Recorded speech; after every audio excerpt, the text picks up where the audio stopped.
Oke, Bismillahirrahmanirrahim. Assalamualaikum warahmatullahi wabarakatuh. Alhamdulillah kita ketemu lagi di perkuliahan yang kita sudah lama tidak aktif kuliah nih. Kita aktif kuliah kembali. Kebetulan kali ini kita aktif kuliahnya di perkuliahan Sistem Informasi Geografis, mata kuliahnya anak semester 7 kalau untuk yang S1. Untuk yang D3 berarti semester 5. Berarti ini untuk mata kuliah untuk mahasiswa-mahasiswa tingkat akhir nih, harusnya bisa jadi menjadi semester akhir bagi kalian. Saya doakan semoga bisa lulus tepat waktu, lulus cepat. Jadi bebannya sudah bisa cepat diselesaikan.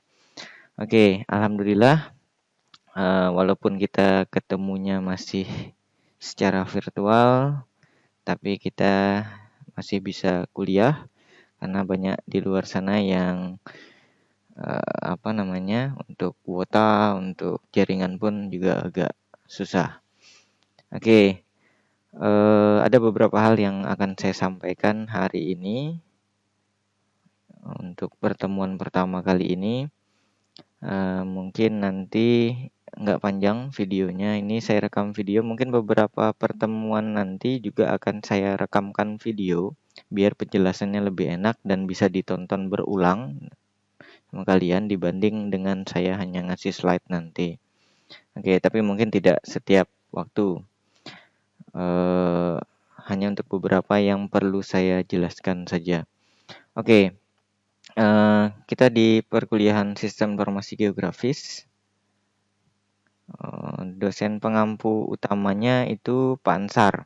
Nah, Pak Ansar, beliau sudah ngajar GIS beberapa tahun terakhir, beliau yang ngajar GIS. Kemudian ada saya, nggak perlu lah ya kenalan karena kalian sudah semester akhir harusnya sudah tahu lah siapa saya kan. Kemudian nanti untuk praktikumnya ada Pak Fernandus sama Bu Lis. Nah, itu yang saya tahu. Mungkin nanti kalau ada penambahan lain nanti saya akan sampaikan. Nah, materinya kami sama saja semuanya. Mungkin nanti cara mentransfer materinya saja yang beda karena masing-masing orang kan punya cara sendiri untuk menyampaikan materinya. Nanti mau nanyakan ke siapapun itu akan sama saja. Jadi kita ngikutin SAP yang ada saja untuk materinya.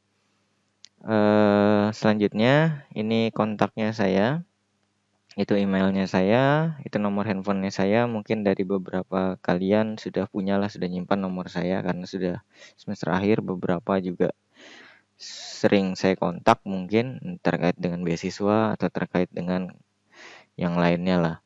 Kemudian saya tekankan sekali lagi, silahkan join ke grup WA kelasnya. Itu wajib ya. Jadi nanti informasi yang update atau ada informasi yang mau saya sampaikan, saya akan sampaikan di grup itu. Karena kalau di e-learning kan mungkin tidak setiap saat membuka grup WA-nya. Maksudnya di e-learningnya. Nah, tapi kalau grup WA kan selalu pegang handphone tuh. Nah, jadi informasinya bisa jadi nanti lebih lebih bisa sering dilihat lah. Gitu ya. Oke, nah ini yang perlu saya sampaikan di awal. Nah, simulasi perkuliahan untuk mata kuliah GIS atau Sistem Informasi Geografis itu itu bukan termasuk mata kuliah yang offline. Nah, karena banyak informasi juga nih, ada mata kuliah praktikum yang offline katanya gitu ya.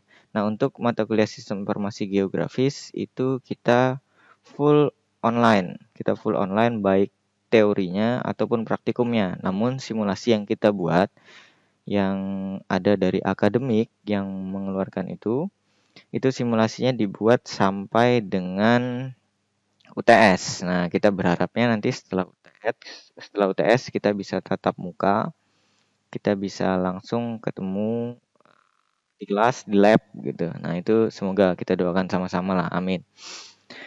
Nah, untuk mata kuliah kita di GIS ini yang online semua tadi saya sampaikan karena Ada memang betul mata kuliah yang offline itu mungkin hanya beberapa mata kuliah saja. Mata kuliah yang memang kayak saya nggak hafal semuanya mungkin. Kayak interfacing, kayak PIC. Nah, itu kan butuh alat yang megang, alat maksudnya megang perangkat gitu, megang hardware. Itu yang dibuat offline. Itu pun offline-nya tidak tidak setiap minggu dan itu pun orangnya juga dibatasi, kapasitas labnya juga dibatasi dengan segala aturannya lah. Mungkin nanti yang menjelaskan nanti mata kuliah dosen pengampu mata kuliah yang bersangkutan nanti yang berhak menjelaskan itu. Nah, saya ngejelaskan yang GIS aja deh. Kalau yang GIS itu online semua, tapi mungkin agak sedikit berbeda dengan cara praktikumnya dibanding dengan semester lalu. Yang semester lalu juga kita sudah online. Nah, kalau praktikum semester lalu kan kita kuliah teori, kemudian langsung praktikum tuh. Nah, kalian dianggap kewalahan kemarin. Kalian dianggap kewalahan karena ternyata 45 menit itu nggak cukup kalau online. 45 menit itu nggak cukup tuh kalau online. Masuknya aja sudah 15 menit. Ya kalau 15 menit. Kalau e-learningnya bermasalah, jaringan internetnya nggak ada, itu jadi lebih panjang lagi nanti waktunya. Sempat habis waktunya belum mengerjakan praktikum.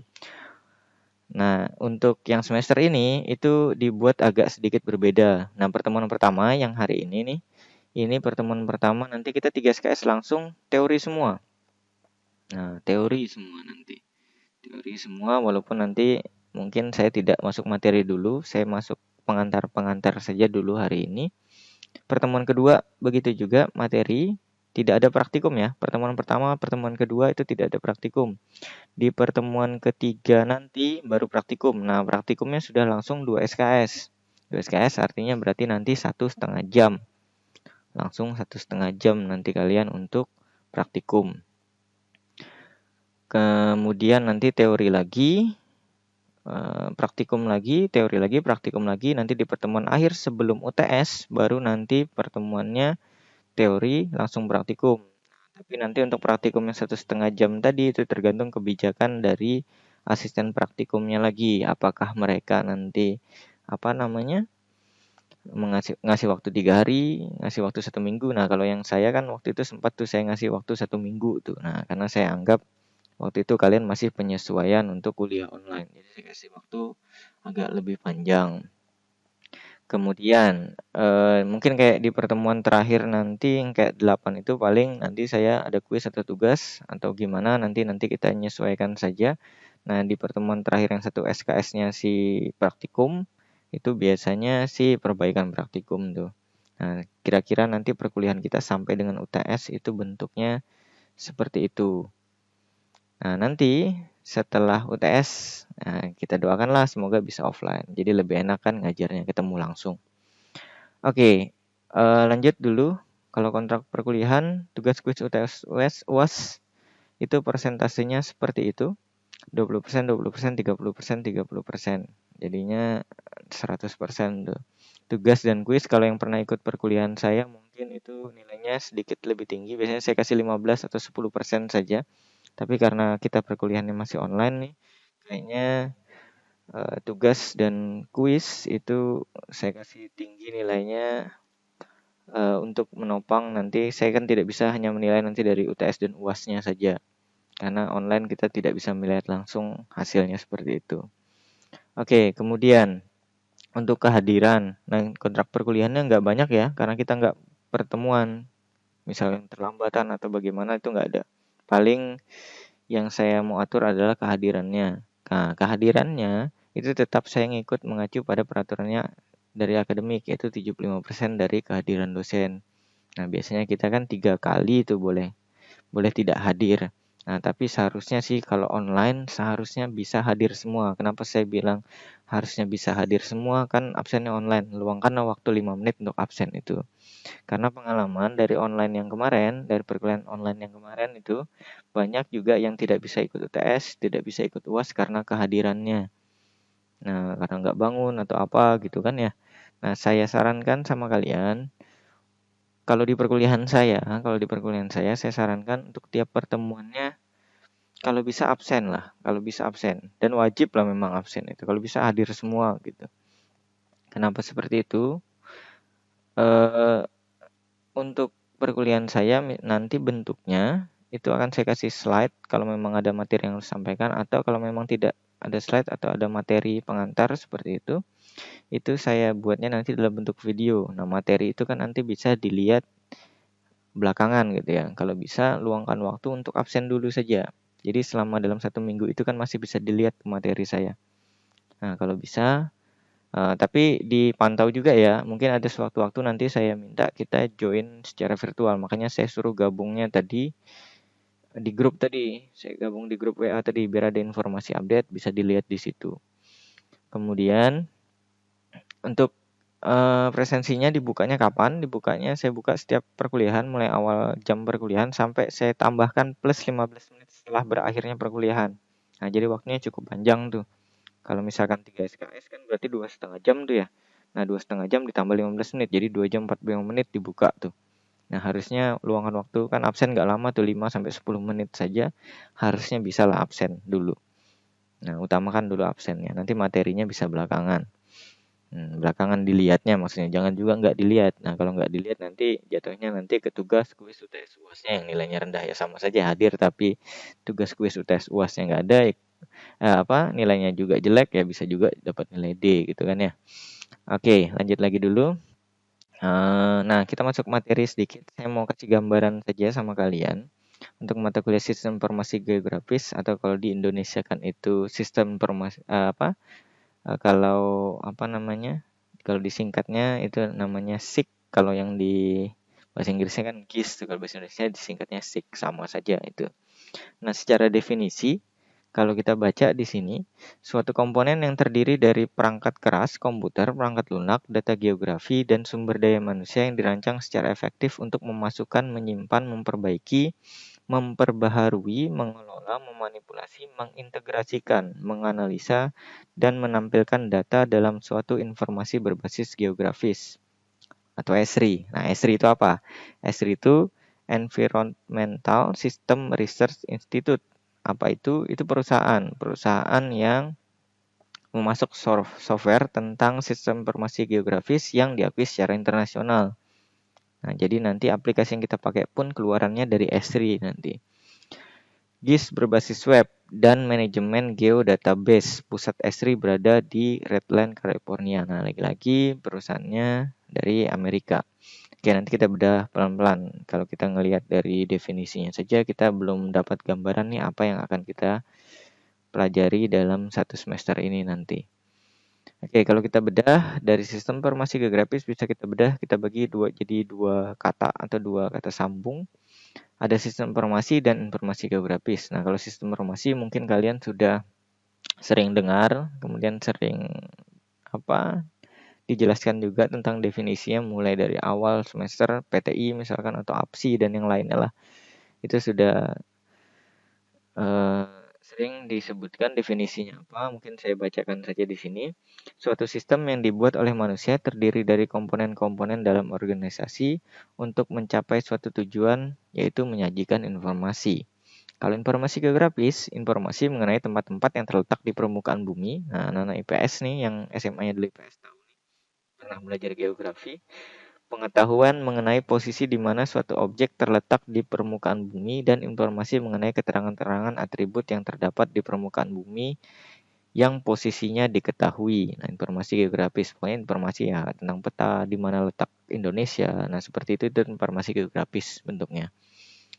Saya lanjut lagi, kalau kita bicara informasi, kita bicaranya data. Kalau data artinya yaitu fakta mengenai objek, orang, dan lain-lain yang dinyatakan oleh nilai, angka, karakter, atau simbol-simbol lainnya.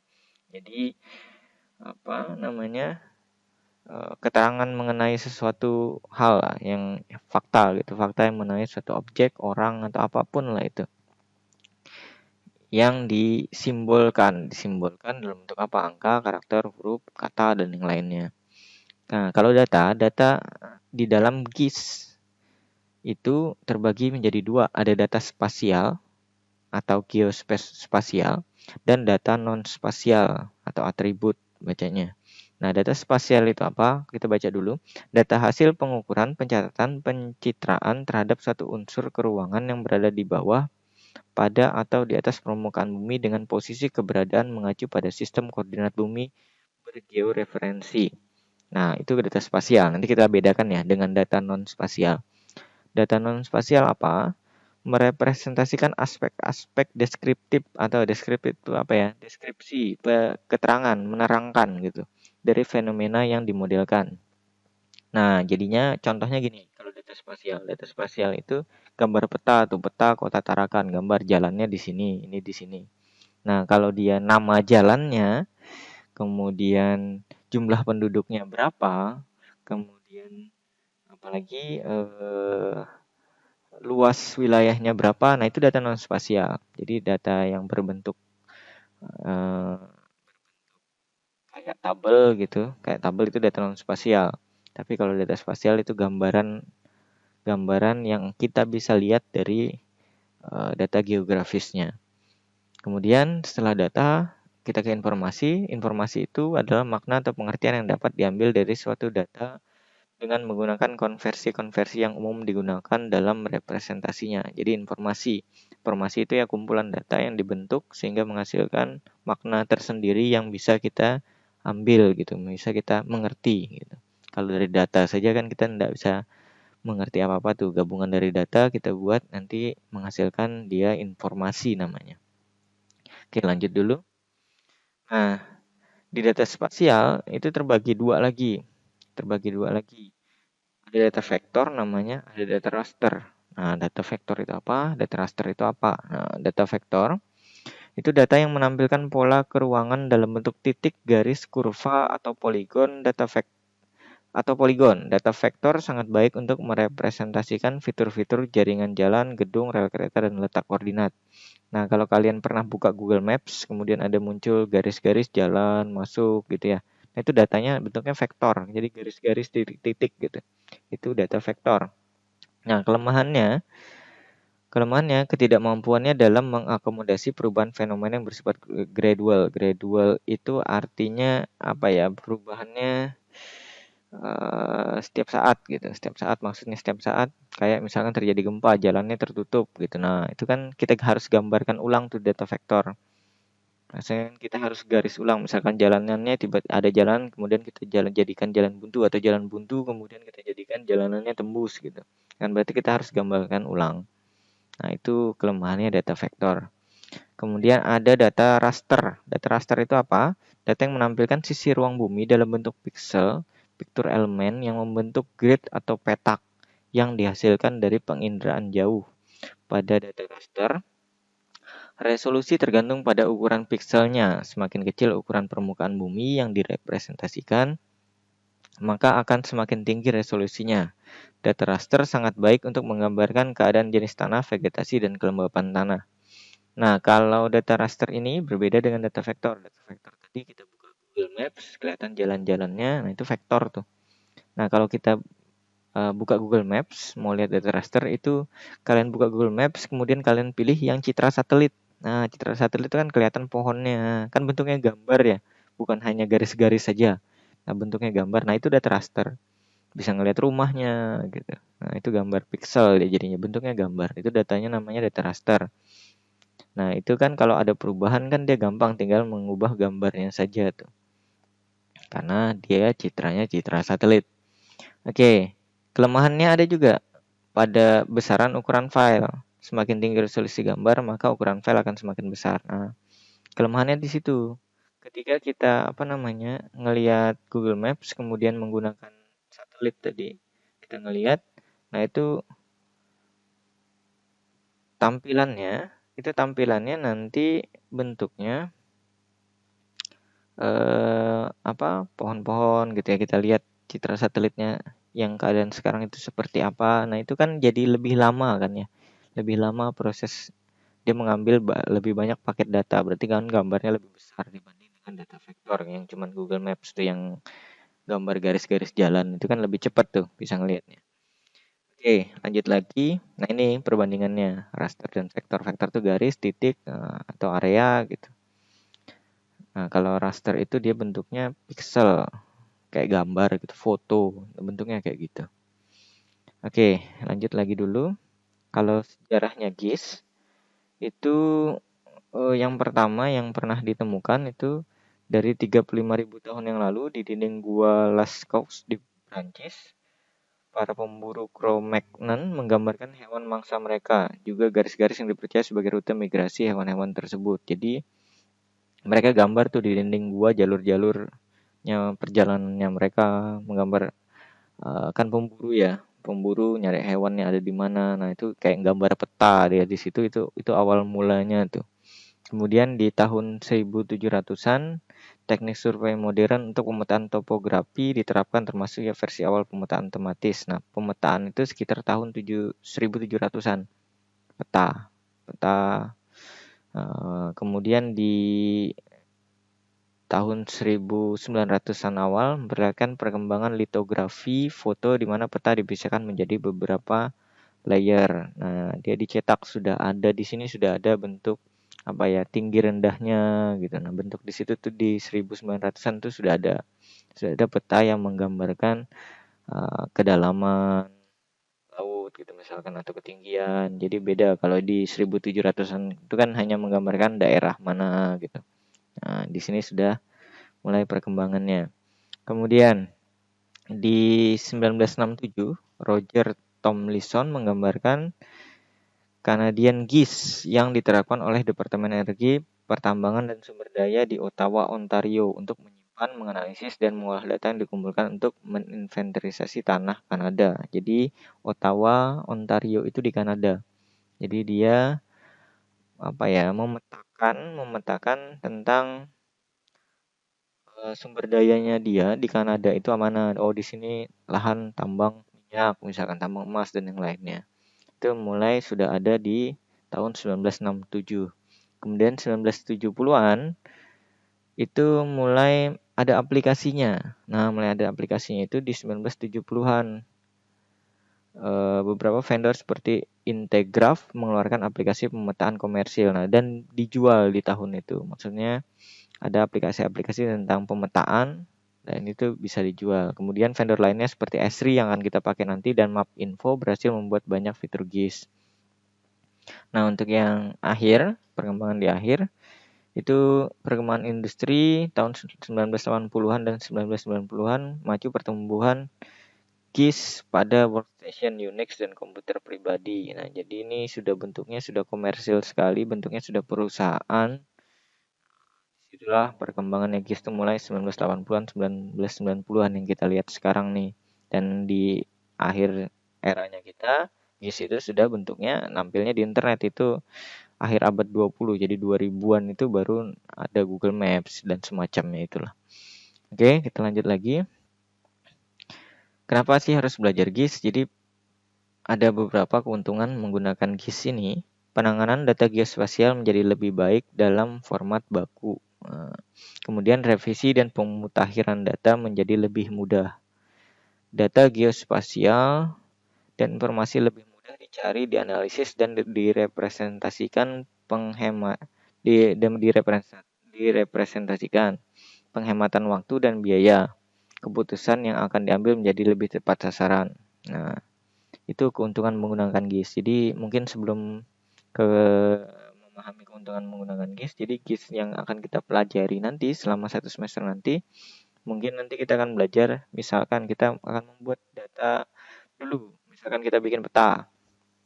Nah, bikin peta dari ini atau peta yang sudah ada, kemudian kita buat. Nah, kemudian kita digitasi istilahnya atau kita jiplak. Kita jiplak gitu, kita jiplak petanya, kemudian nanti peta itu kita isikan dia informasi. Nah, kita isikan dia informasi atau data dulu ya. Nah, kita isikan dia data. Misalkan data luas daerahnya berapa. Di sebelah sini ada perumahan, di sebelah ini daerah pertambangan, misalkan seperti itu. Kemudian nanti di situ kita masukkan dia pemrograman. Nah, masukkan dia pemrograman. Ada pemrograman juga ya nanti, tapi setelah UTS deh.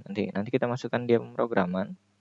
Kita masukkan dia pemrograman untuk menggali informasi itu. Kita memanggil, jadinya kita memanggil itu nggak perlu apa ya, kita tinggal panggil datanya, nggak perlu ngelihat ke petanya asli gitu atau bagaimana. Kita tinggal panggil datanya, nyari pencariannya gimana. Nah, itu pemrograman nanti. Oke, kita lanjutkan. Nah, ini yang saya bilang tadi. Jadi buat apa sih GIS itu?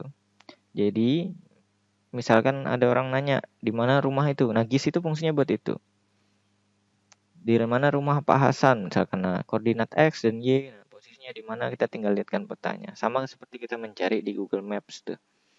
Kemudian di mana? Di mana zona perumahan, di mana zona pertambangan. Nah, kita bisa kasih tahu nanti di mana. Nanti kita buat itu dari awal. Kemudian bagaimana perubahannya? Misalkan kalau dalam penurunan apa namanya? Penurunan kontur tanah atau penurunan tinggi tanah tadi dalam 10 tahun bagaimana? Nah, itu harusnya bisa dijawab nanti. Apa saja yang berhubungan misalkan.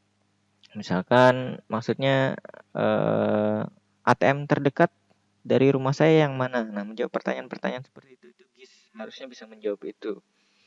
Kemudian, nah ini yang butuh program. Bagaimana jika misalkan kalau kita simulasikan kalau di sini datang banjir, nah daerah mana saja yang terendam banjir gitu misalkan. Nah, itu hal-hal yang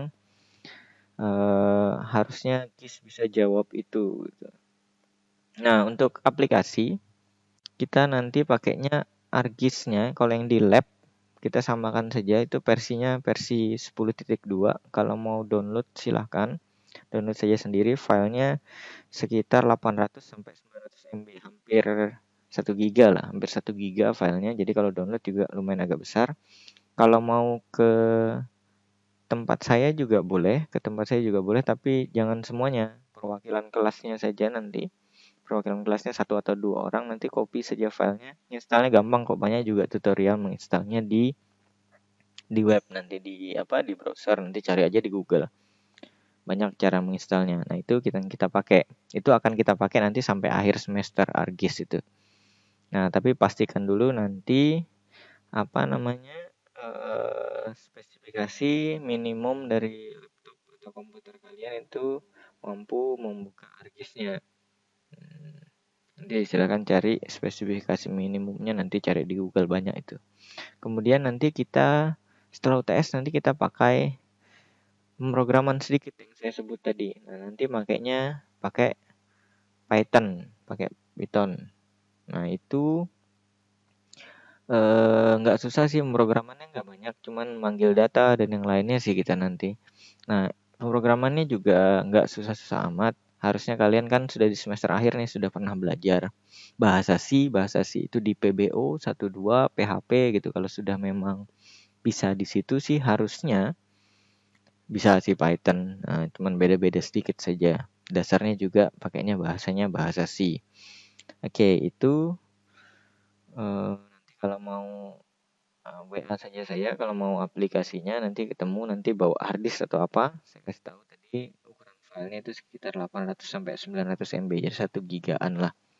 Pakai flash disk sih juga bisa, cuman agak lama ngopinya.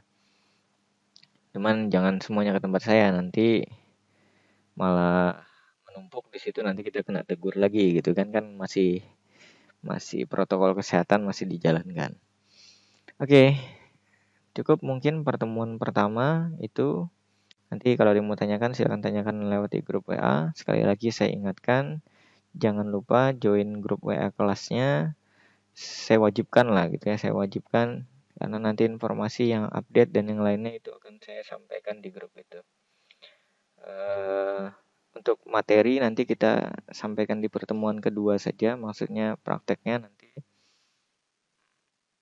Setidaknya kalian sudah bisa install aplikasinya, sudah ada aplikasinya, ArcGIS-nya yang 10.2 tadi. Jadi kita nanti kalau saya kasih materi, kalian juga bisa nyoba. Oke, cukup pertemuan hari ini. Selamat jumpa. Sampai jumpa di pertemuan selanjutnya di minggu kedua. Assalamualaikum warahmatullahi wabarakatuh.